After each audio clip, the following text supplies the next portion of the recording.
Shall we football? Flyer than a foosball, going harder than the balls. Inside a pool hall, AJ Cole, Ryan on some fantasy business.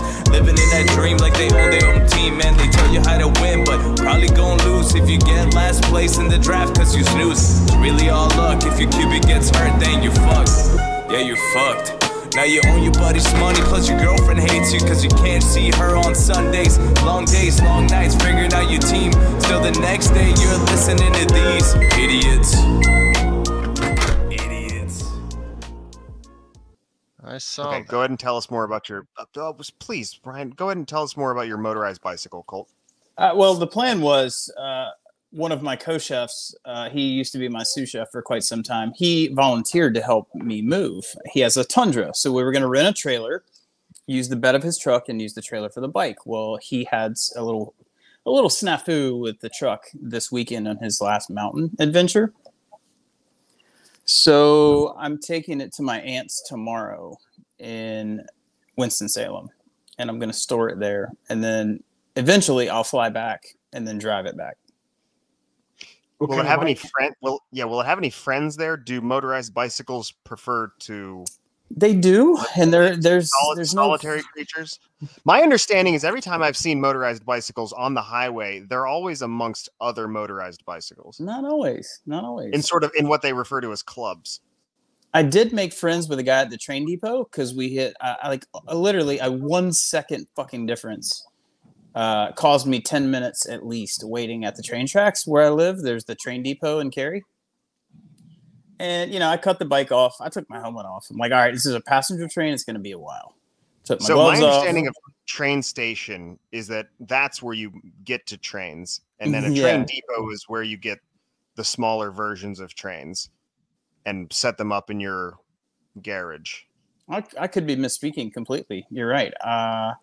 So there's a massive hub in Cary right across the street from where I live. I hit a train generally once a day. I hit the hazards of a train. Let me rephrase that. That sounds like dangerous work, my man. Yeah. So this guy cruises up on the sidewalk on an electric bicycle. I'm in the right lane. I'm kicked back, helmet's off. I'm vaping, and which is different from a motorized bicycle. It is, but his name was Bo. He talked my fucking ear off.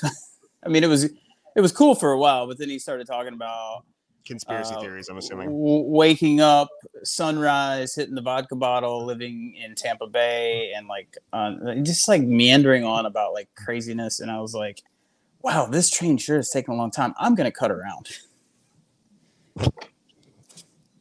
But I did it in a really kind way. I did have a great conversation with him. But at the end of it, he was just like... At the end of it, I did just hit the throttle and just sort of run underneath the train and take my... Yeah, it was also really hot, and he was just telling a bunch of war stories of alcoholism, sleeping on the beach, and I was kind of like, yeah, I've heard enough. Yeah, so just throttle right into that caboose. Yeah, I've slept on the beach. I woke up really sunburned. Yeah. And that was the last time I woke up on the beach. I wasn't being super judgmental by any means, but I think our conversation had kind of run its course, And you guys sort of ran out of things to talk about.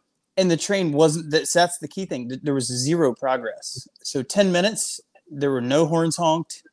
I hate when there's no horns. Right, because that's an indicator, hey, get on the train or get off. It's time to move. None of that happened. And here's the worst part, is the train was completely cleared of the road. However, the hazard bars were down. Okay, I'll be honest with you, Colt. I was envisioning that you were sitting side by side, one motorcyclist to another at a train stop with a train going by. And then you sort of, after you were sufficiently fatigued at the conversation, you just throttled into the moving train to just sort of really cut things off. So you were standing at a train station, not a train depot where you were looking to buy small trains to put together, I guess, as a hobby. You were at a train station. Yeah. Just happened to come upon a fellow motorcyclist and talk shop, I guess. I was in the right lane and he was on the sidewalk beside me on this motorcycle or motorized bicycle.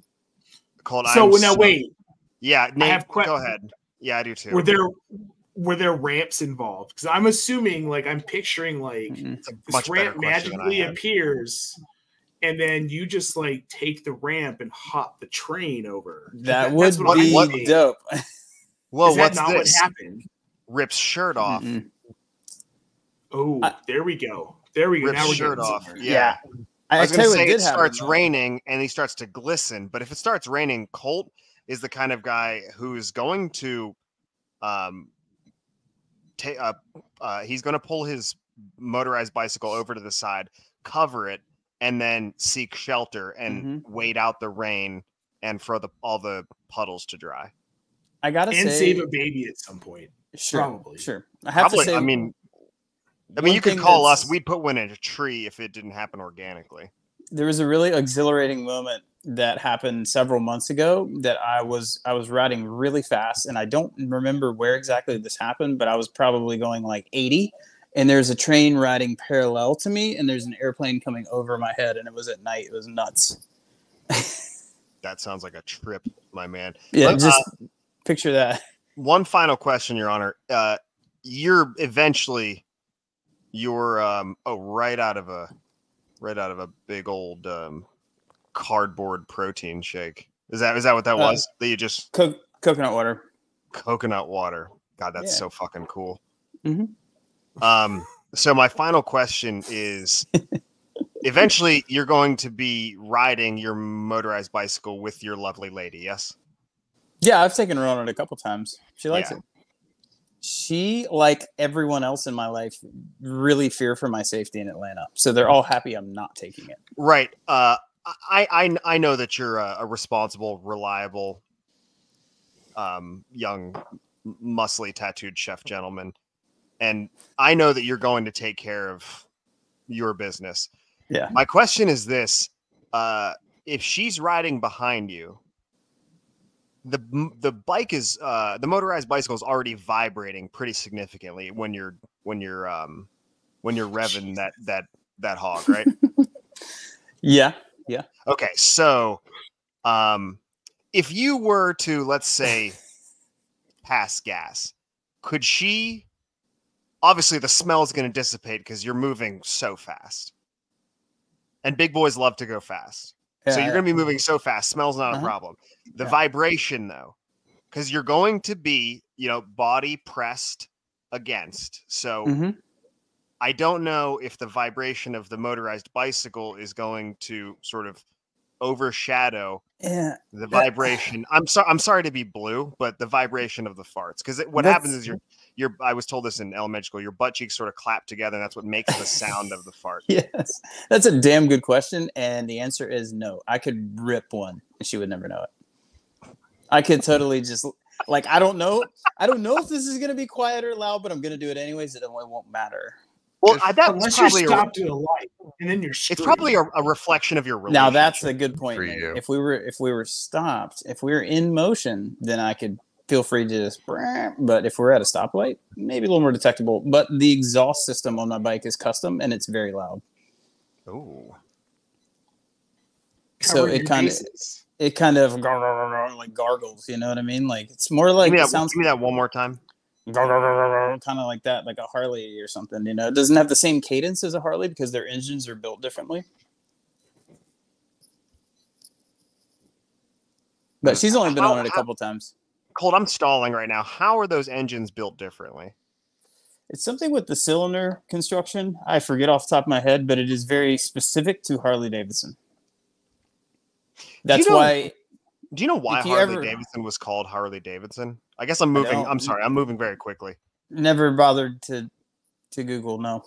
Yeah, I didn't either. I hope you did. I really did. I'm not a Harley guy, so I mean, I like Harleys, but I'm not a Harley guy. So, Nate, are you familiar with Mr. Davidson and his great works and origins? Mr. Harley Davidson, the great motorcycle. I shouldn't be assuming gender. That's on me. I guess I just went with what was most comfortable. That's on me. So back in 1887, you think they were a little less progressive than they are today? Harley and his cousin Roger put 2 wheels on a lawnmower engine, because there were lawnmower engines in 1887, mind you. And they made the first motorcycle. Yeah. Yeah, it was pretty cool. Nice.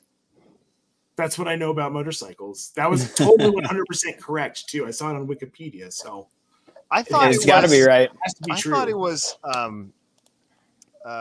old Tevin O'Samuels from down the road was his sister put him on a motorized bicycle, not a motorized bicycle, a lawnmower, and he rode it till 2 of the wheels fell off, and then had a hopping good time. I don't know. I'm stalling until Ryan gets into the. We're good. The Zoom. Okay, we're good. I'm good on this discussion. Thank you, Colt, for everything. Anytime. Just ask. I'm an open book, as you know. That's good. Let's close it just for now. Okay, and let's have do a Brian thing. Take us. Yeah, do that thing that we do. Sure. All right. Hello and good football to all. This is the Shall We Football Podcast, powered by Razzball. Powered by Razzball. by Razzball. I'm Ryan, my co-host AJ, and Colt. Come from God and Week 1 to this season's most looming and pressing questions with our beloved and much esteemed guest, Nate POLVOGT. Nate, welcome, sir. Welcome back to the fine program that we have here. You can find him Welcome, at Nate. Nate POLVOGT on the artist formerly known as Twitter. He's a fantasy correspondent for Fantasy Pros. Ryan's breaking up. Host of Dynasty Diehards show. He should come back in here any second. At Host FF of Dynasty Diehard show, also calls at FF Dynasty Diehards. Yes, that's where you find him. All part of the Razzball Fantasy Network. Find him on YouTube, youtube.com. youtube.com/at Razzball Fantasy. I'm calling the listeners daddy. No. Nate and just like ourselves call Razzball daddy. It's true. It is true. It's also the video content director for the Face Off Sports Network at FF Face Off, home of FF Face Off podcast and the wonderful mental health podcast. Wonderful mental health podathon. I'll the Mac Oracle Award for episode MVP, named for Mac Jones. Follow us as well on the artist formerly known as Twitter at SWF_podcast. Watch us at Razzball Fantasy on YouTube. Yep, on YouTube. Hopefully this comes through okay. Yep. To Razzball.com to not There it suck is. at that. He's gone again. Shit. Gentlemen, shall we football? Yeah, let's football. Great. Okay. Damn right. Sweet. Ryan, you don't know this. You've been breaking up every 5 seconds, and I have been sort of like ad-libbing and finishing your statements. Yep, there he goes. He's gone again. This is more for the listener. Hi, we're so sorry about this. Ryan is probably you look handsome at the very least. You look very good. Thanks, bud. Not sure what we can do about that. So give us answers now, God. At the conclusion of week 1, what answers will we be blessed with by our respective higher powers that we have demanded? So true or false? And we're going to go through these one at a time. We have 7 of these delicious little fellas. Number 1, true or false? What will God give us? Tua picked up right where he left off pre-injury. Someone tell me something. True or false, Colt? I'm going to say he picks up right where he left off. Tua was on fire. Was it week 2 last year? He had that 5-touchdown game against Baltimore. Don't ask Google it. If he can stay healthy and keep his head right and not take any more shots like that. Literally keep his head right. Yeah, I mean, the dude's life is on the line, in my opinion. I mean, if he has one more, he's got to hang it up. Now, he's done a lot of different training in this offseason. I'm in the camp that thinks he can do it. I really do. And I think as long as he's healthy, I mean, he's surrounded by a speedy, star-powered receiving core and a new speedy rookie running back in Devon Achane. I think Tua is going to ball out this year. Nate, what say you? So I think he's going to be better than he was last season because, as Colt alluded to, he's done the training where he's learned how to fall more effectively to prevent head injury. He's bulked up so he can take some of those bigger hits without worrying about as much injury. He's not going to have the shock to his system every time he gets sacked, which Miami's line hasn't gotten a ton better, so that's probably still going to happen a fair amount to him this season, but he's learned how to take it. And look at this offense. I mean, you've got Jalen Waddle, you've got Tyreek Hill, and you've got Devon Achane, which I'm not a huge believer in Achane, but I think that he's going to use Waddle and Tyreek Hill like he did last season. I think his ceiling's probably QB 4, I'm going to say. Does he hit that? I don't know. I can get behind that. Yeah. So that's his floor. The ceiling. Ceiling. What's the floor then? Oh, geez. I mean, if he QB gets 12? hurt, No, let's stay away healthy. from let's stay away from the catastrophe, and let's say he stays healthy. What's the floor there? Because this is what we all fear, right? This is what we fear. He stays healthy and he's not the same. QB 12, what Colt said. I think I'm with him. I mean, we do obviously fear for his health, but in terms of fantasy or just being a fan of his abilities, that would be the biggest fear, is that he's just less effective. Yeah. You said think 12. QB 12. What's floor? Yeah. Okay, Colt, what do you say? I'm right there with Nate too. As far as like floor and ceiling comparisons, I'd say QB 12 is a pretty safe floor, right around the range of like Dak Prescott or someone like that. And I think he has top 5 upside, because you look at the speed of Tyreek Hill, the speed of Devon Achane, who will likely be a package type player. I mean, Jeff Wilson's on IR, so Mostert starting running back in your 9th, 10th round in redraft. So that's where I got him the other night. But the offense is built on speed. It's a Shanahan zone blocking run scheme. Tyreek Hill is a baller. Jalen Waddle is a baller. I think the sky's the limit for Tua. I truly do. And that was week 2 against Baltimore. Tua threw for 469 yards and 6 touchdowns. Nice. Yeah. Nice. Very nice. I'm glad you brought the numbers to back that up. I think that because of his weapons, the combination of Jalen Waddle and Tyreek Hill, that helped him far exceed the expectations I had of him last year. Yeah. And I think a lot of his success was a product of having those two players. So they're still there.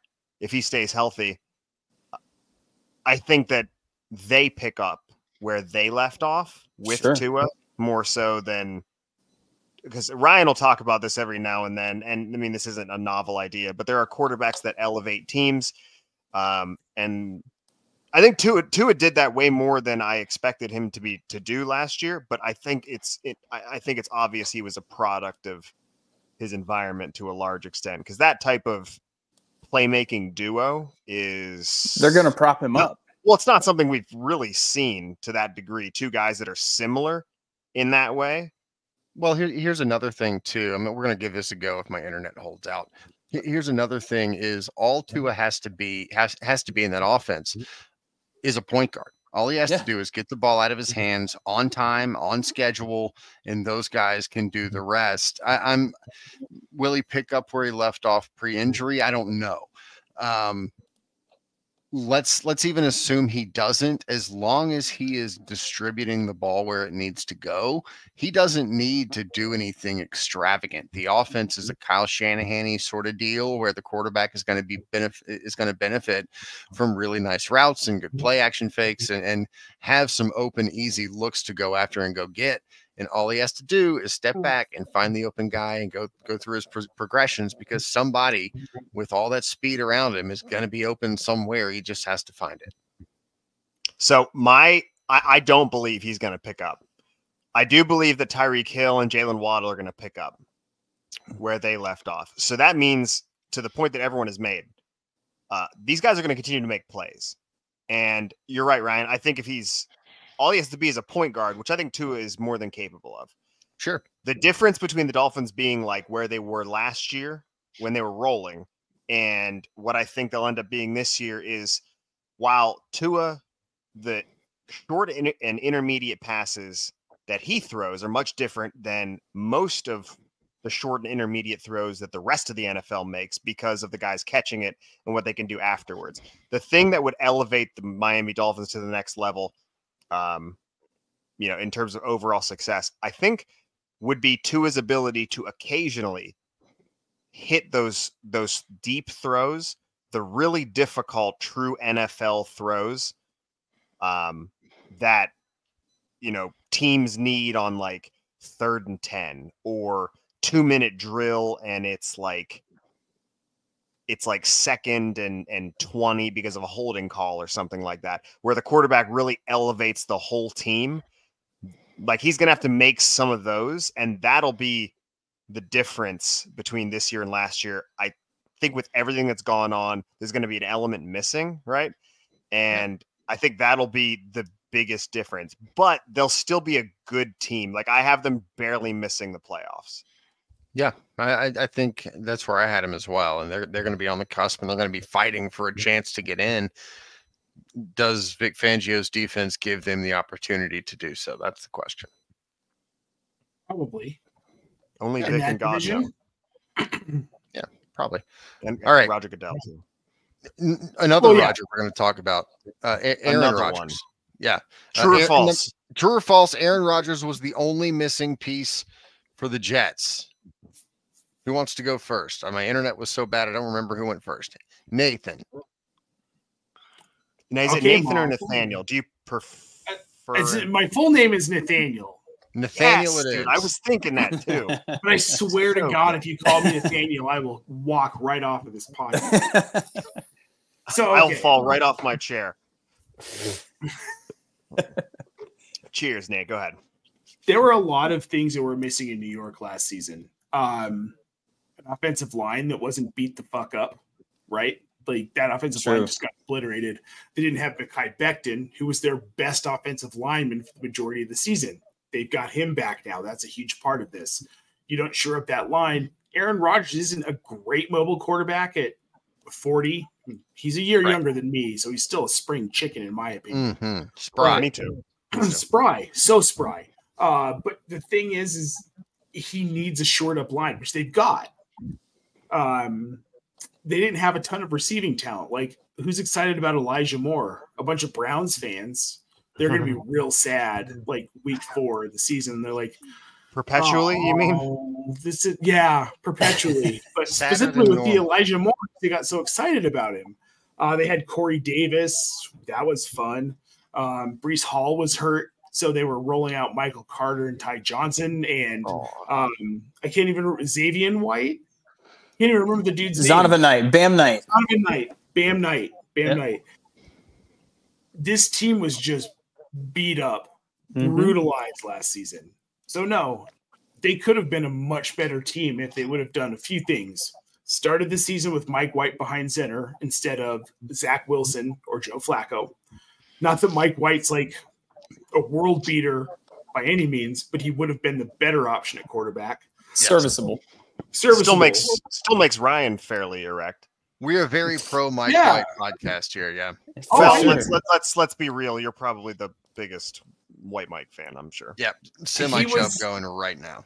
He was the best quarterback on the roster last year for the Jets. Yeah, agreed. And like, you can't. How can you? I don't know how you can argue otherwise. Like, look at Zach Wilson. We won't. Yeah, he's just out. I mean, look at him. Look at that face. Friends. Look at that face. I mean, he looks like he could be my kid.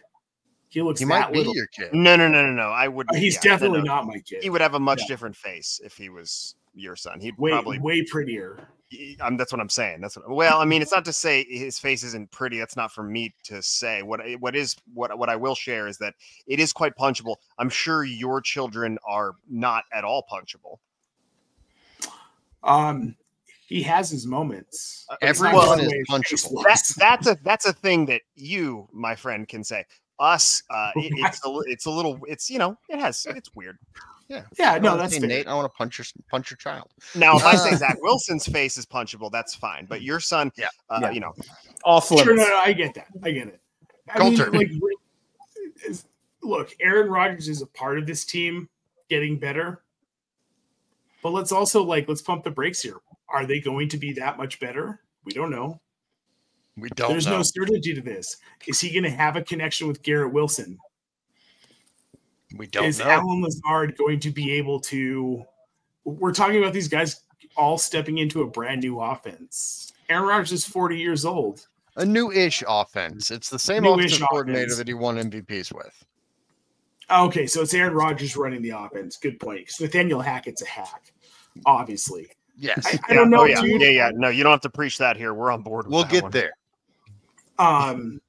No, I don't think he was the lone missing piece. I think that it's been a collective effort to make this team better. Their defense was already there, but on offense, there were a lot of holes. Yeah. And there still could be. We don't know. We don't know what we're going to see. This offense could be the best in the AFC. It could be the worst. It very well could be. Coulter, true or false? Aaron Rodgers, the only missing piece. I'm going to side with Nate on this and say false, simply because of some of the things he touched on. The offensive line, like this team was beat up last year, and the offensive line is better. Mekhi Becton will be playing. Let's hope he lasts the whole season. For his sake, really. I know. Their defense should be dominant again. They ranked 4th in both points and yards allowed against last year. Sauce Gardner is a freak of nature. Looking at our lads on the depth chart, still got CJ Mosley, DJ Reed, Sauce Gardner. I mean, there's some playmakers in the secondary and up front. I like the offensive line. Love having Becton back. Now, to the point of collective, I say false because it is a collective. So they signed Dalvin Cook because Breece Hall is just not right. He's not even practicing, which is really odd because Javonte Williams had a much more complex. So we heard he had a much more complex knee injury with more significant tears, and he's back. I don't foresee him having like a lights out season, but Breece Hall, we might not see Breece Hall until mid-season. That's so sad for me. I really I know. invested heavy in Breece Hall. Yeah. So it takes a lot for me to talk about fantasy football on this podcast, but I really have to say I went in a bit too deep into that hall. Yeah, he was really hitting his stride too. He was just lighting it up when he went down that Denver game. But looking at Aaron Rodgers, so last year his QBR was 41.3. Now this is his first year without Devontae Adams in Green Bay. He threw for 3,695 yards, 26 touchdowns, 12 interceptions, and a QBR of 41.3. Now, the year before with Devontae Adams, that 2021-2022 season, he threw for 4,115 yards, 37 touchdowns, only 4 interceptions, which traditionally Rodgers has had a great touchdown to interception ratio most of his career. His QBR best in the was history of the NFL, actually. Best in history of the NFL. Okay, so 74.1 QBR. What I'm getting at here is give him an alpha, good things happen. And I think Garrett Wilson and him already have chemistry and connection, and that we're going to see that early and often all year. I think Garrett Wilson is a top 5 fantasy receiver this year. Redraft. Ooh, Dynasty. Spicy. Yeah, I'm in on it, man. I'm in on it. Now, I projected the Jets to finish 3rd in the division. I went way out on a hill to die on, putting Miami winning the division. Contingent onto his health. That is quite the hill. AJ, what say you about Mr. Rodgers? I think that I think whenever I've finished all of my prayers that after week 1, we will know without question that Aaron Rodgers, whoever breathed, that is wild. That's craziness. I mean, I'm glad that your lungs work so fucking well, but holy moly, man, I wish I had that kind of lung capacity. Anyway, Aaron Rodgers, yes, the missing piece. He is the missing piece. That defense is so good. They're stacked. You know what? They're going to run 4 deep with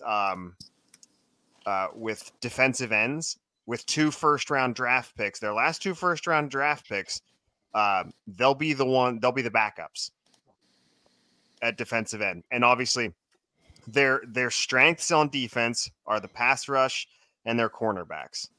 That is perfect. Pay those guys, make them happy, because that's what you need for a long-term elite defense. When you start paying a bunch of linebackers and interior defensive linemen, I love the Hosses out there, but that's just not where, unless you're rocking with Chris Jones or Aaron Donald, that's not where you need to be headed with it. Even elite safeties, you've got Jamal Adams was the cream of the crop, and he hadn't played it down. He hadn't played meaningful time since 2021, 20, whatever. Right, So Aaron Rodgers, that like the offensive line, I think they've added. By the way, Laken Tomlinson, we talk about Elijah Vera Tucker on the offensive line. We talk about Elijah Vera Tucker as being, if he stays healthy, we're going to get an elite right guard from him. Laken Tomlinson, not like just over one calendar year ago, was one of the top guards per PFF. His rating was, I think, 13th out of like 80 something players. Connor McGovern in the center of that offensive line, I think he was 10th out of 36 this past year. We all know about what Mekhi Becton and his giant ass can do. The only issue is that left tackle, which needs to be addressed. But Dwayne Brown has been a decent stop. He was elite, and then he's been a decent stopgap. It's a guy who at one point was elite and knows how to play the game, right? The other thing is, this is where I'll wrap it up, is I think Breece Hall and Garrett Wilson will elevate with a functional quarterback. This will be like a similar trajectory in terms of being a massive jump that it was whenever the Vikings got Justin Jefferson or the Bengals picked up Jamar Chase. I think those two guys are better than Garrett Wilson, but I think that it's going to elevate this offense where we've seen you just add an elite wide receiver and it's a different offense. Think like a somewhat tuned back version of Devontae Adams and Aaron Rodgers. Obviously, we mentioned he's he's really hitting his prime as men do when they hit 39, 40 years old, but sure. Sometimes they slow down a little bit. Yeah, I don't have much to add outside of that. I do think that Aaron Rodgers ultimately, yes, it was the missing piece. Adding Alan Lazard and getting Mekhi Becton back and the offensive line is a big question mark, but you have a veteran leader that's won MVPs, 2 of the last 3 years. He can get the ball out quickly. You've got weapons. Not dating Shailene Woodley anymore. Shailene Woodley anymore. Or Moonbeam or whatever the fuck that other girl's name was that he like stranded in Chile. He no longer lives in Frodo Baggins' hellscape version of the Shire house. Yeah, but even Aaron Rodgers with let's say a up in the air offensive line at this point is still a significantly better option than Zach Wilson, maybe even Zach Wilson with a good offensive line. He's going to get the ball out. He's got receivers to do it. And I think in the grand scheme of things, the answer is probably yes. Aaron Rodgers was the missing piece. I mean, you saw a year where before, the shit hit the fan, for the first half of a season, Ben Roethlisberger and the Steelers were playing an offense where they got the ball out in like a tenth of a second every single play. If you put Aaron Rodgers in there, I mean, the Steelers are going to be, I would think that the Steelers are even better at that. I mean, there are ways to tailor an offense to make Ben Roethlisberger look good at the age of 95. You can do the same thing with Aaron Rodgers. Yeah, for sure. At the very least, like worst case scenario. Oh, AJ, you're the king of the segue. We're going to the Steelers now. Kenny Pickett still sucks. True or false after week 1? We're giving the floor to you, Mr. Donnelly, because he is your child. Well, I gave him up for adoption. That is primarily because, yes, he does still suck. That's a not a great thing to say. Not that, I think it's a tough correlation to be making. So I'm going to rescind that and say that Kenny Pickett still sucks, but I would not give him up for adoption if he were my son. I would love him very much, but I would tell him you probably seek a different avenue of employment. Maybe go back to school, Kenny. I'm not convinced that he's gonna suck. I mean, listen, this is the demand we're making of God. I don't want to sit here in gray areas and vagaries.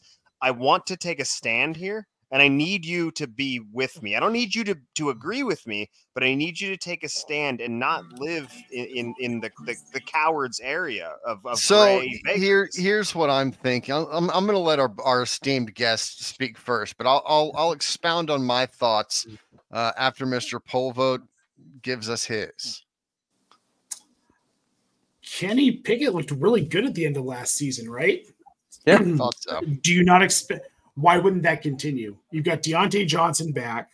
Having me full screen is terribly distracting. It is, right? It is. For listeners, really highlighted Nate. I'm enjoying it, but he's clearly not, and it is off-putting when it's you. You know. Well, I have this gnat flying around, and I'm lit really well. So it looks really good. That's crazy. I always have at least one gnat. I have like a. I too have a fat fly going around. No, we have a gnat problem this summer. It's been. Do you also feed your poison dart frogs flightless fruit flies? Is that where your problem originates? Yes, that's probably is. It's probably the dart frog. Probably knock it off the dart frogs. Gotcha. Speaking of dart frogs, Kenny Pickett. Kenny Pickett does not suck. He didn't suck at the end of last season. Nope. He started to turn things on. He started to seem like he was starting to get the NFL pace of play. He was starting to understand NFL defenses. He was understanding calling plays. He was understanding audibling. He was creating rapport with his offense. You've got Deontay Johnson coming back, who is going to have positive progression in the touchdown area. There's no way he gets blanked. George Pickens, Pat Freiermuth, and then you've got the two-headed monster in the backfield that I absolutely love in Pittsburgh with Najee Harris and Jaylen Warren. So no, Kenny Pickett's not going to suck. This is a playoff team. And I said it earlier. I did a radio show. I did a radio show here in Denver earlier today. An actual broadcast radio, which no one listens to anymore. So I'm sure 5 people listen to me. But Kenny Pickett and this offense could win a couple of playoff games. AJ, did that tickle you right in your downstairs? He's wiping tears from his eyes for our listening audience. Good. His last game, Kenny Pickett, he completed 44.8% of his 29 passes against Cleveland. You're right. Against Cleveland, the week before he completed 55.6% of his passes of 27 passes. Arguably his best game was when he led the Steelers to a 13-10 win and threw for 244 yards at a whopping 66.7% completion. Still threw a pick and never threw more than one touchdown in a game. Barn burner. That's what that was. 13-10. Barn burner. I need to see it to believe it. I really, really, really do. Coulter? I'm going to say Kenny Pickett does not suck as well because a lot of what Nate said, he really started figuring things out towards the end of last year, and he's surrounded by talent. And the Steelers significantly improved their offensive line. And Pickett's getting all the reps this year. Last year, Trubisky was getting starter reps. Yeah. So Pickett didn't even get the full incorporation until, a third or halfway through the season. So I don't know. I think Pickett's going to do just fine. I think I've taken him as a QB2 in a lot of places in some startups. I took him in Scott Fishbowl because I'm a believer in the offense. Deontay Johnson is going to catch a touchdown this year. That positive regression is coming. So we think. Mentioned too. Yeah. Daniel Jeremiah called the Steelers one of the most improved teams in the NFL this year. And I'm reading a quote here. He said, I saw someone on TV the other day debating if they were going to be 4th in the division. I think they can win the division. Forget finishing last place. That's Daniel Jeremiah talking about just the team improvements. And I think Pickett will excel. I mean, he's probably, I say his ceiling From like just a quick fantasy glimpse, his ceiling could be like maybe top 12, 13, 14, but his floor could be QB 16, 33. 17. Yeah, I mean, he'll probably get you 250 yards and 2 touchdowns. That's what you're hoping for. He'll be a streamer in most redraft leagues. You mean per game? Yeah. Oh, buddy. Dude, big things are coming for the Steelers this year. That's the way I felt about the Giants last year. There was a couple of teams that I missed on clearly, but I felt that way about the Giants and the Lions. That's kind of where you picked the Lions big time. That's kind of where I am with the Steelers, like where I was with the Lions last year. I don't hate Kenny Pickett. Do I think he's ever going to be great? No. No. But I think he's going to be more than serviceable. Absolutely. So unless you have the 49ers roster, like you need an elite quarterback.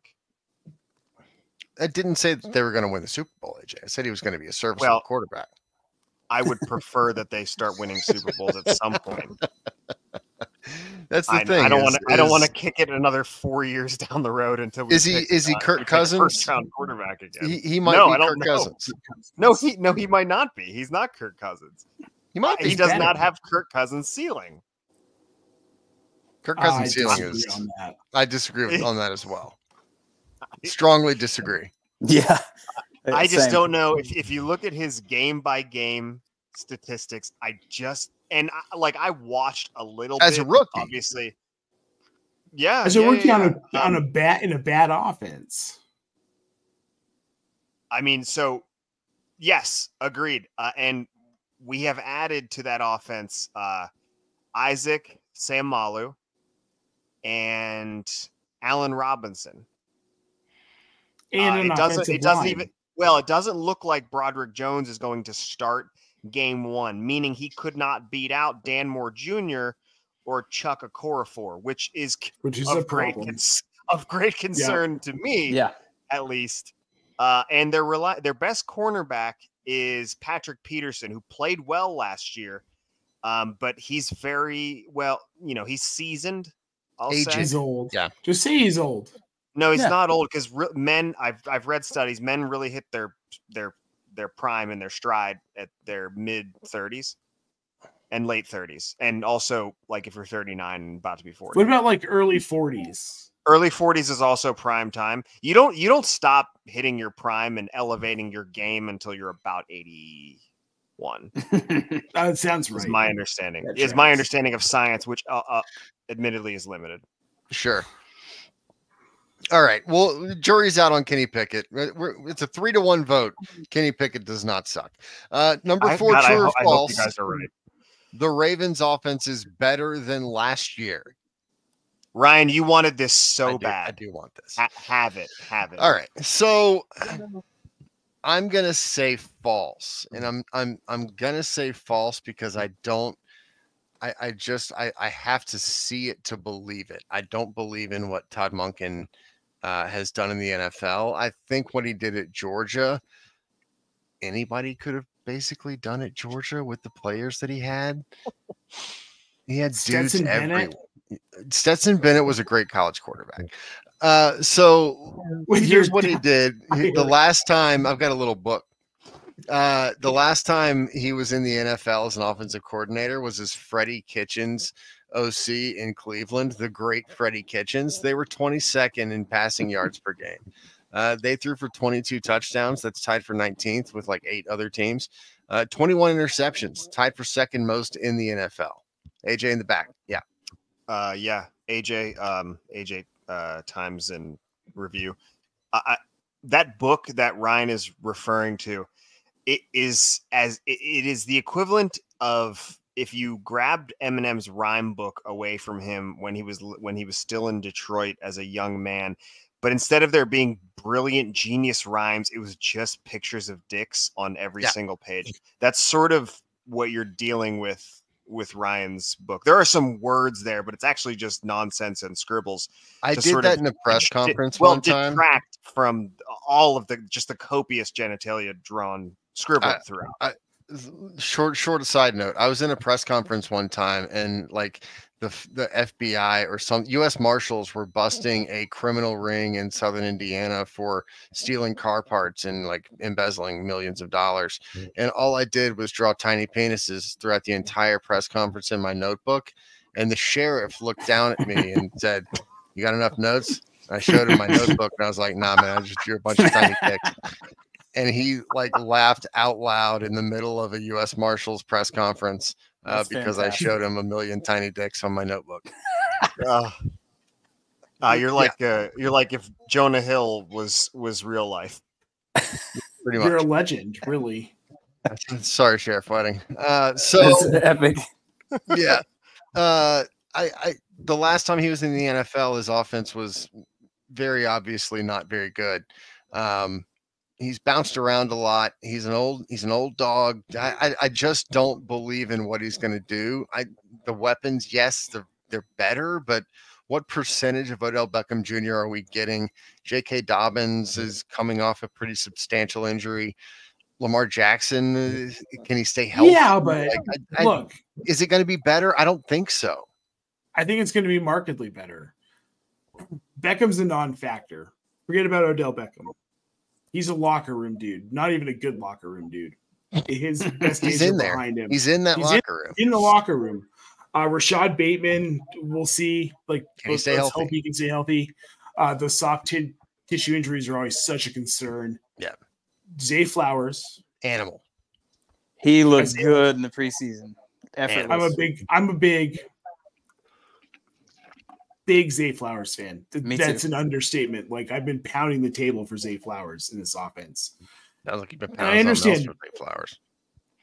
I'll pound lots of things for Zay Flowers. And to your point about Monken's last stint as an offensive coordinator in Cleveland, that Cleveland team was terrible. Could you remind me who the head coach was again? Freddie Kitchens, one more time, sir. Freddie Kitchens. Mr. Freddie Kitchens. How did that go? Not great. No, is he in the league still? He is not, sir. No, he's kicking around somewhere in college as like a positions coach. Yes. Yeah, but now let's talk about the team before that Monken was the offensive coordinator for. Those Tampa Bay Bucks teams from 2016 to 2019. The Jameis Winston years? The Jameis Winston years where that dude just put up ridiculous numbers. Now, did he throw a lot of interceptions? Mm-hmm. Yes, because that's what Jameis Winston does. Also a Bruce Arians influenced offense? Probably. But Monken was the OC, and we know what Monken does. He runs a version of the air raid. It's what he did at Tampa Bay. It's what he's going to do in Baltimore. And I understand there's nothing to love about Odell Beckham. Nelson Aguilar, why the fuck did they sign him? Weird. But then you've got Mark Andrews, who's hurt, which is concerning, but that just elevates Isaiah Likely. And we saw how talented he was last year when given opportunities. Devin Duvernay, still in that offense. We know that he's talented enough to keep a roster spot, even if it is special teams. And don't discount J.K. Dobbins. We're now going into year 2 removed from injury. Yep. And the dude can catch the ball. And we've seen receivers in the Monken offenses actually do very well catching the ball. Plus, they're still going to run it. And Dobbins is a talented runner. I really like this offense. I like it. Here's the key. How many times is Lamar Jackson going to have to stop in the middle of a game and take a shit? If it's more than like 3 or 4, that's going to hurt his fantasy value. And 100%. Way too much Tyler Huntley. Yeah. But when it comes down to it, as long as these guys stay on the field, this offense is dangerous from a fantasy perspective. At cost, I'm buying in all over the place. Oh yeah, I have an update as to Freddie Kitchens' whereabouts. He is here in the research triangle. Really? He is a passing game coordinator for the University of North Carolina Tar Heels. Get out of town! Wow. Get in town, should I say? That's amazing. Jake, to your point, Nate, J.K. Dobbins, I drafted him, I think, in the 8th round. The 8th, 9th round in the last 2 home league redrafts I did last week, which is just mind-blowing. Yeah. Like, what? Well, that's only because I forgot to log in and I did auto draft, and that's on me. That's on me and my family. It could have been 7th or 8th. hyperbolic a little bit, but he was a late pick. Like my sons will have to bear that. Yeah. I like what you guys said about the offense. I kind of wavered on how I wanted to answer this, but I do side with the fact that I think the Ravens offense is going to be a bit better. I'm looking at Lamar Jackson's game logs. I got to see the pass attempts come up, though. Last year, he missed 5 games, only 326 pass attempts, only 2,242 yards. Now, rushing, 764 on 112 attempts. Take it back to 2021, he missed almost 5 games because he got hurt and missed the full game. Only 382 passing attempts, 2,882 yards, 767 on the ground. Lamar is dangerous as ever. I do worry about him getting hurt and soft tissue injuries and like an ACL and a twisted ankle and just leaving the game to take a shit. I mean, that's on the table too. But I can't. Yeah, my cousin called him a turlet enthusiast. I think. Yep. He had to go sit on the toilet, check his Snapchat or some shit. I think there are going to be moments to where this offense is a little disjointed. I think there's going to be some growing pains, but collectively, I think Monken is going to have these guys ready to play. I think Zay Flowers is going to be the unquestioned wide receiver 1 on this team. Even just after a couple of weeks, he's going to be the go-to guy outside of Andrews. I think J.K. Dobbins is going to light it up this year. Second year removed, we've seen it over and over. Guys, first year back, post ACL, running back specifically, tend to not perform very well. But that second year, they turn the corner in a big way. So I'm in on the Ravens offense being markedly improved. I do think there will be some growing pains to where the point, I guess the comparison I'd like to make is like Kellen Moore to the Chargers. I see that as like a transcendent offense right now. Like I think that's going to be a more seamless connection and chemistry than this will be. But I also base that on Herbert's experience and processing of the game versus Lamar. But they're different quarterbacks. They're different styles. Right. So like that's why I say no, because we're talking about the conclusion of week 1. I don't think week 1's going to be very pretty. Might not be. I'll say this. You know, Nate talked about a version of the air raid, right? And even if Bruce Arians it was heavy Arians influence into that offense with Jameis Winston throwing it all over the yard with either wild success or horrible interceptions. Both were fun. Both enjoyable. He ran that air raid. That is not what he ran at Georgia this past year. And I don't know if you didn't have the personnel. Exactly. But that offense with a walk-on quarterback was still successful. And to Ryan's point, the athletes that they had on the line and the skill positions, they were very good. But Ryan, there was one superstar player, and that was Brock Bowers. Sure. Well, I mean, he overshadowed what could have been another superstar player who ended up going pretty high in the draft. That was Darnell Washington, who on any other team would have been an excellent, tight end 1, probably top target on any other SEC team, give or take, right? Sure. So there's that, but Ladd McCuskey, who was their running back last year? Kendall Milton, was that it? Maybe. I don't remember his name. That sounds familiar. That's my point. And that's my point is, you had really good players and they were SEC caliber athletes, but Brock Bowers was your guy and Darnell Washington was your second guy. And you may have had a first round left tackle and some good pieces up front, but you still had a walk-on quarterback. And that doesn't often work. But Todd Monken made it work, and he made it work in a way that was entirely different from how it worked, to whatever degree you think it did, in Tampa Bay. And I don't know if you paid attention to Georgia's offense the most recent game they played against, I think Tennessee Martin it was, or Middle Tennessee State. The Carson Beck game. Yeah. So they scored 17 points in the first half. The defense didn't allow any points, but they scored 17. And they had a number of drives. I think they had 3 3-and-outs throughout the game. And that was when the game was still in question. Now, Middleton, or I think it was Tennessee Martin. Tennessee Martin. Yeah, it was Tennessee Martin. They scored. They didn't score until like what is this, fourth quarter. So it was never really in doubt. But it was 17-0 at halftime, and there was one 3-play drive for 6 yards, an 8-play drive for 47 yards, and then when you come out of halftime, they receive the kickoff at 17-0. And they go 3 plays for 4 yards, scored a touchdown the next 2 drives, which pretty much put it away. But their last drive of the game, in 2 minutes, roughly, they went 12 plays, 75 yards. They capped that with a field goal. That's not what Georgia does last year under Monken. Right. They score that touchdown. I think there's a versatility here with Todd Monken that has come with only with experience. To your point, he's an older guy, and he's been around. He's been in a lot of places. Yeah, and I think that whereas some coaches sort of narrow into one thing, and they get set in their ways because it's the way that worked once really well, and they're stuck on it. Todd Monken seems to have adapted.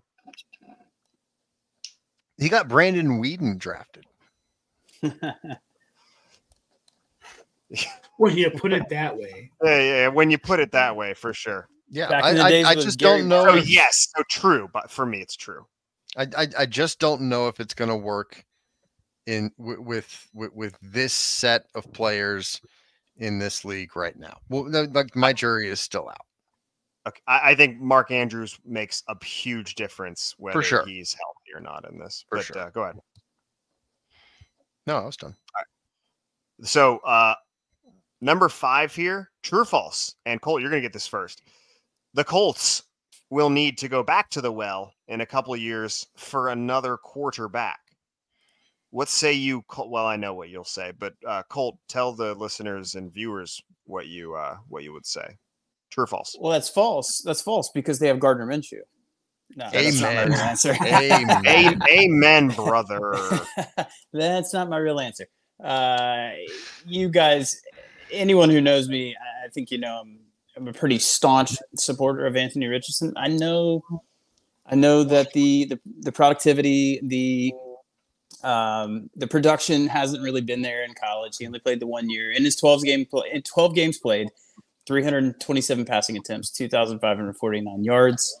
Completion percentage, not great, 53.8, 17 passing touchdowns, and 654 rushing yards with 9 rushing touchdowns. Now, a good friend of ours of the show, all of us, Nate especially, Jack Kavanaugh, made the comp of Anthony Richardson, his first rookie year being Cam Newton's last Patriot year, which was, by NFL standards, pretty ugly, but from a fantasy perspective, pretty serviceable. Put him at right outside of fringe QB1 with all the rushing and the rushing touchdowns.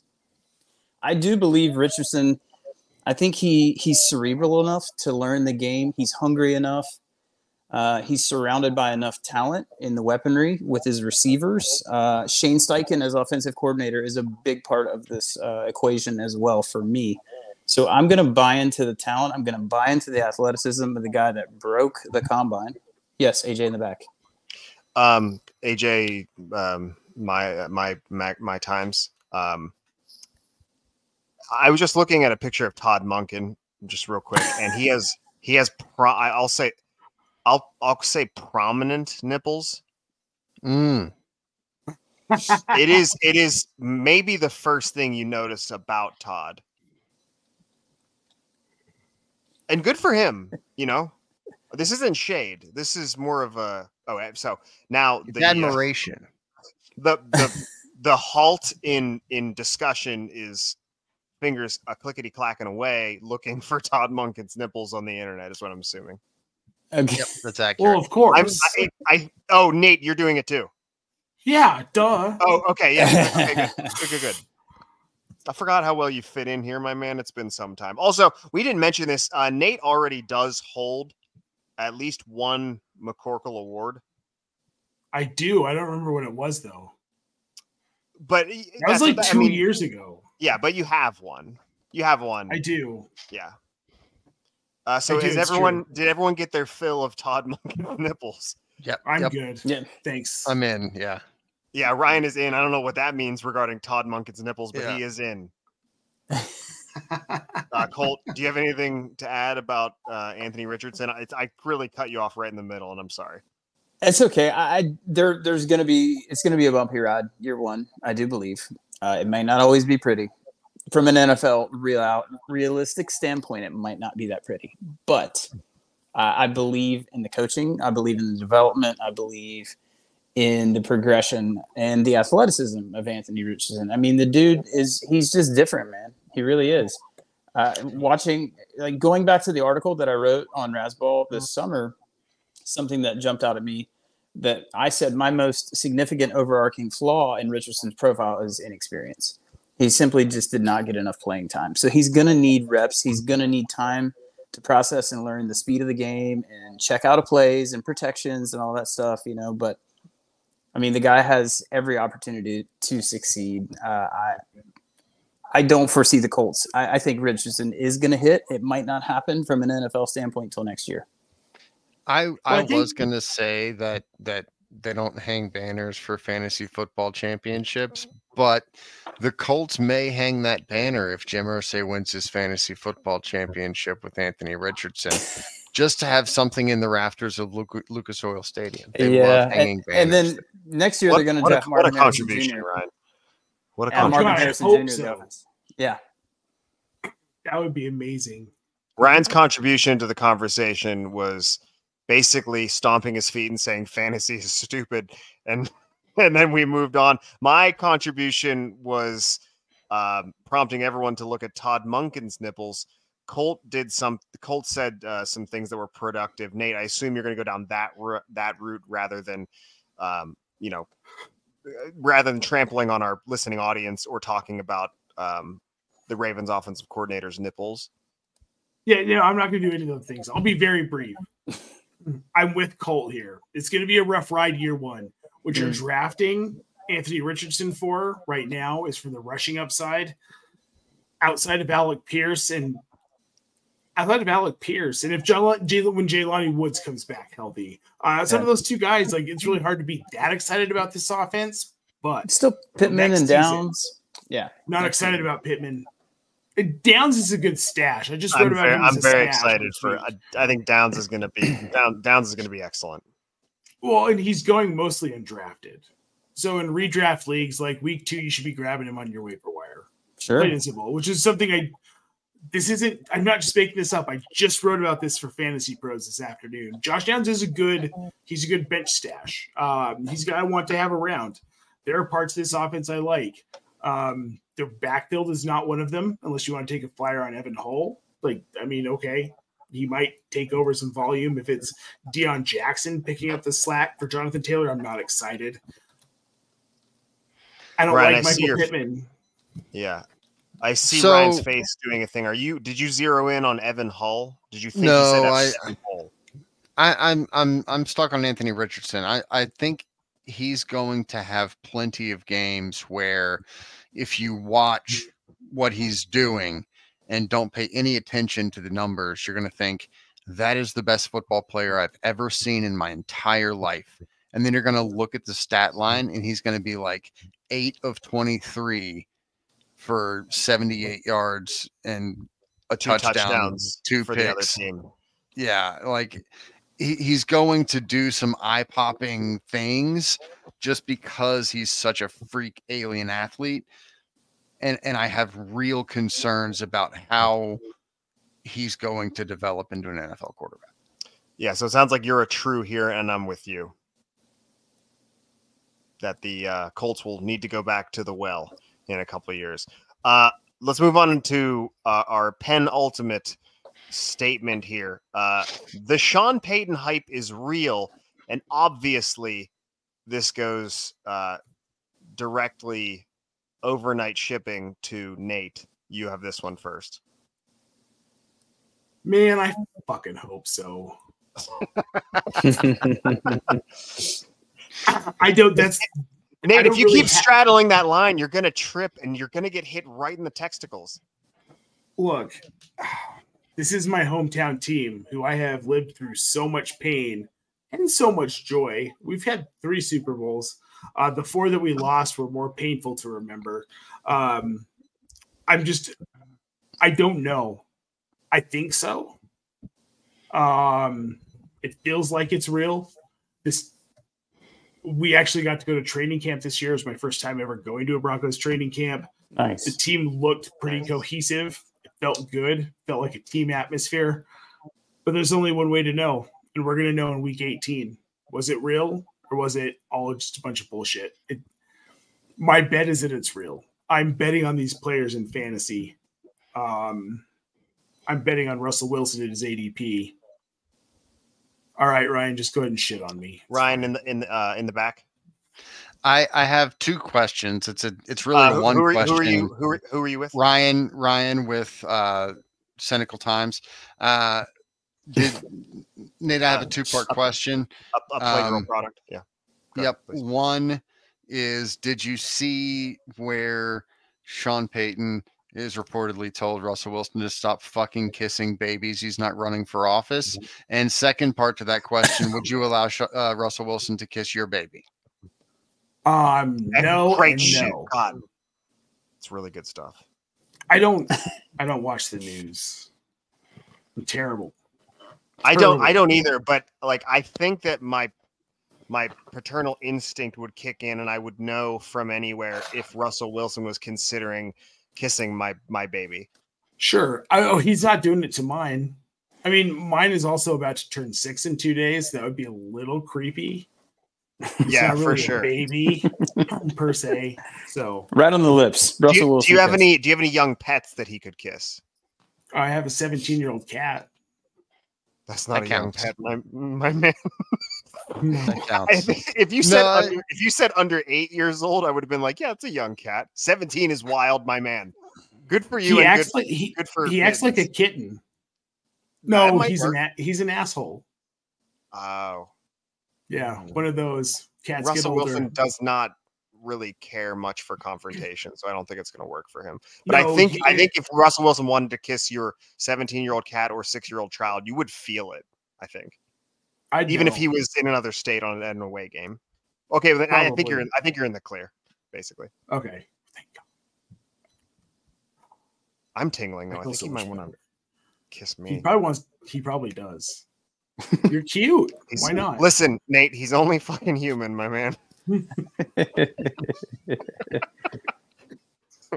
I said no for this, but I don't know. I really like that he's being kind of just a general asshole to Russell Wilson, and I know that has nothing to do with football, really. More of molding like a man in his early 30s, I guess, into like a functional human being. I guess he seems to be doing pretty well, and they've got a horde of children, right? Or is it just the one? I think we have 2. Well, the one in well, then what is he doing kissing other people's babies? He's got 2. The one is just had another one, right? The one is not his. Yeah. Yeah, it's Future's kid. He has a Future kid on the way. No, Future, the rapper. The Future kid is already here. The Future kid is here, but he also has Future's kid. Am I on the right track here? Sure. Yep. Sure. Just let him have it. Yep. Yeah. I don't know what to think here. My answer is no. I don't think the Sean Payton hype is real. It doesn't mean that I don't think Sean Payton's a great coach. I just don't think Sean Payton can resuscitate what that was supposed to be in Denver last offseason. Ryan, let me ask you this: if this question was about Russell Wilson, it would be a clear no for me. It's confusing because Sean Payton is the subject of this. Right. But if this subject was about Russell Wilson, because I think the running game is going to take a huge step forward with the addition of Mike McGlinchey, and I think Javonte Williams finally puts it all together. What that dude did at North Carolina, I can never forget it, nor can I. Yeah, he was crazy. Where him just bouncing off of everything. like grown, buses basically and, grown men. Yeah, I mean, school buses, traffic, all that kind of thing. Yeah. If this was about Russell Wilson, this would be an easy no, and I think that's actually for me what brings down, because the rest of the team I like, but this is what I think will end up dooming Sean Payton. Unless he gets rid of Russell Wilson, that would be that's cool. the thing is I think he will eventually, if they give him enough time, he's going to tear the thing down, and Russell Wilson's not going to be a part of it, and then the hype will be real, but it won't be real this year. Interesting. And we are speaking about making wild assumptions right after week 1, to be clear. 100%. Yep. Okay. All right. Jordan show me some Love love. worth the wait. Jordan Love worth the wait. True or false? After week 1. Absolutely. Absolutely. After week 1, he was worth the wait. We will have all of our questions answered, all of like the nuanced questions. But the main question being, was Jordan Love worth the wait? Absolutely. Yes, he was worth the wait after week 1. I agree with you. I can't tell you why. I just know I agree with you. I think yeah. My gut tells me he's going to be good. At least I love serviceable that. enough to wear. Me too, Nate. I think we're all ready to sort of phone this one in. It sounds like, because I don't have any good reasoning either. It sounds like Nate hopped on the train that I was driving. And Ryan, do you drive trains? I think you conduct trains. You do. What do you do with orchestras then? Do you ever fucking think about that? You drive orchestras. You conduct trains. You drive orchestras. That's right. So you drive orchestras, and you buy trains. Sure. Or no, you ramp motorcycles over trains, I think is what we learned earlier. Yes. Motorized bicycles. Yes. Motorized bicycles. Yeah. Nate, I'm with you. There's a sneaking suspicion, and I have no substantive evidence for it. I think that fucker's going to be good. Well, there's no. What do we have? We don't have anything to go off of. Yeah. Well, we do. What if the one thing we have to go off of is that they looked at him being the future. Aaron Rodgers being the last part of his tenure, and probably most of it, was tumultuous. It was a gradual increase in tumult in Green Bay in the quarterback position. I think they were kind of shocked, but they knew Aaron Rodgers wasn't going to last forever, and they did not go out and get another guy to replace Jordan Love. That's the only thing that I look at, and I'm like, they were good. I think they were good with this. The thing that concerns me is that we don't know, like, are they actually smart? Is that front office actually smart? That is a wildly excellent point. Which we don't know. We're about to find out. Seriously, it's really good. That's really good. Are they stupid though? Is my question. Are they silly? Are they bad brain boys? You know what I mean? I don't know. I don't know the answer to that. But there's at least one big boy in that front office who was like, "This is our big boy." He might be good. Yeah, I'm in on Jordan Love too. I'm looking at the schedule, and I see 8-9 winnable games here at a glance on the schedule. And Ryan, you have them winning the division. I don't have them winning the division. I have them making the playoffs as a wild card. That's right. Jaden Reed and Luke Musgrave, rookie tight end, rookie receiver. Watch out for those guys to make a pretty splashy impact by week 3 or 4. Well said. Luke Musgrave can ball. Yes, he can. One of the very few. There are going to be some shenanigans drawn up for Luke Musgrave. Amen. If you didn't watch, and there's probably no reason to, because if you turned on any Oregon State game over the past 15 years, odds are you're going to get a pretty substantial dud. But if you did manage to tune in last year, they had some dudes, and Luke Musgrave was one of them. How they almost beat USC and Heisman winner. And they did beat Oregon, correct? And they did beat Oregon. Inexplicably beat Oregon, I think. God, I hope they did, yeah. So are we all satisfied with that love? I think so. I love it. Sounds good. Give us answers now, God. And also the pronunciation game. These are words and things our old roommate Evan Carmison can't say. Nate, this is for you. They've all been changed, my man. this is the Las Vegas Raiders edition roster as of 8/29/23. This is an interior offensive lineman from Fresno State. Nate, what is his name? I hope you can read that font. Natani Muti. Let's find out. Natani Muti. Well done. Well done. Claps all around. Beautiful. Next player, cornerback, Virginia Tech. His name, please. Brandon Fassison. I'm struggling to think that one's right. Brandon Faison. Nate Faison. Fassison was a nice one, though. Fassison was dope. Well, I didn't know that the C was silent. It would have been nice to know. I'm excited about the next one. I'm concerned because there seemed to be more than one C in there. Do you know what I mean? Yeah, that's what I'm saying. That is what you're saying, right? I think we're on the same. I think we're on the same page. Okay, next one: interior offensive lineman out of Oregon. Ronis Grossu. Let's find out. Nate. That sounds strong. Hronis Grassu. It's probably like 70. Yeah, it's probably like 75%. But I like 60, somewhere in there. Are you negotiating yourself down? Yeah.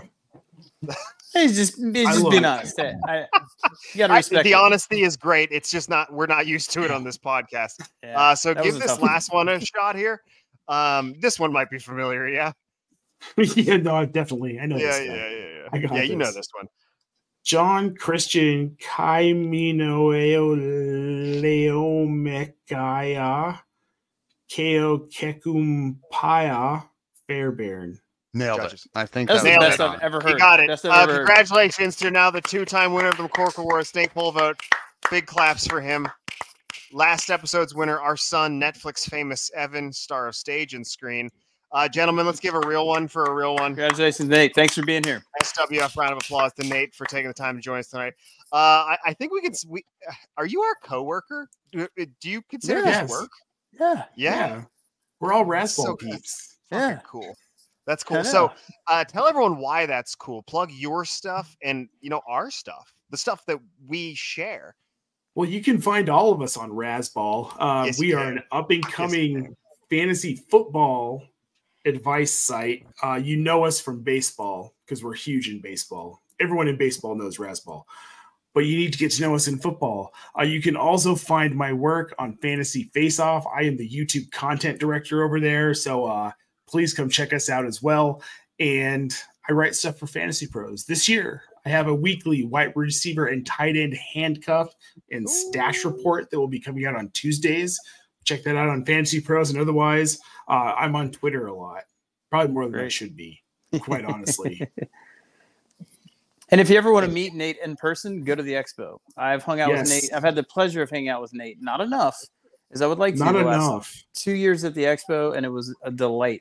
You ran up and hugged me. What was it, midnight, Thursday night? I hear, Colt! Yes, because I saw you. I hadn't seen you. Yeah, in the hotel, checking in. Yeah, it was like, I felt so welcome. Like, here's my buddy, Nate.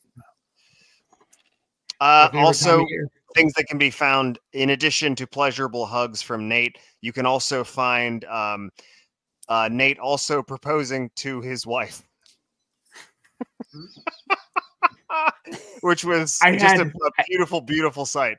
I had a handful of people come up to me during the expo and be like, "Congratulations, that's so cool! You got engaged." I'm like, "Oh, you mean that post from my Razzball co-host? Yeah, we've been married for 14 years." You just celebrated an anniversary, right? Yeah, back in May. Great, congratulations, Jen. Also, hello from the SWF. She's all of our boss. Idiots. She is. Yeah. Jen was on here last time, and we had a fabulous time with Jen. Love the poll votes. One more round of applause for our coworker, which I'm really thrilled to say. Listen, go Buffs, go Buffs, go Broncos. Ryan, take us home. All right. Thanks for listening to the Shall We Football Podcast. Please subscribe to our responsibly sourced program on any podcast platform, Fantasy Football by Razzball, where our humble podcast can now also be found. Subscribe to the Razzball Fantasy YouTube channel for video versions. Follow Razzball on Twitter, I'm still going to call it Twitter at Razzball and at Razzball NFL. Colt's writing fantasy articles for them. Nate's all over them. Check them all out. Football.razzball.com. Lastly, follow us on Twitter as well at SWF_podcast, at SWF_podcast.